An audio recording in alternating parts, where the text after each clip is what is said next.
Imagine a bustling crowd pressing in on Jesus, eager to hear his every word. Suddenly a man's voice cuts through the air, sharp with a personal grievance. "Teacher, tell my brother to divide the inheritance with me." Jesus, ever focused on the deeper truths, turns to the man, his gaze steady. "Friend, who appointed me a judge or arbitrator between you?" He then pivots to the entire gathering, his voice gaining a note of urgency. "Watch out! Be on your guard against all kinds of greed. Life does not consist in an abundance of possessions."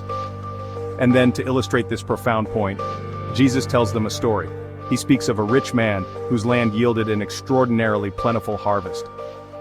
This man, instead of sharing his bounty or considering the needs of others, began to reason within himself. "What shall I do? I have no place to store all my crops. I know, I'll tear down my old barns and build bigger ones, and there I will store all my grain and my goods. And I'll say to myself, you have plenty of good things laid up for many years. Take life easy, eat, drink, and be merry." But then, Jesus' voice takes on a somber tone, revealing the stark reality. But God said to him, "You fool, this very night your life will be demanded from you. Then who will get what you have prepared for yourself?"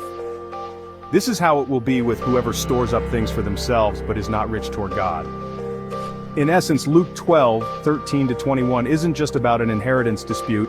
It's a compelling narrative that exposes the folly of a life solely focused on accumulating wealth for selfish pleasure, neglecting the eternal and spiritual dimensions of existence.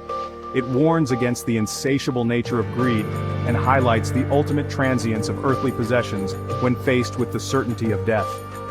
True richness, Jesus suggests, lies not in material abundance, but in our relationship with God and how we live our lives in light of that relationship.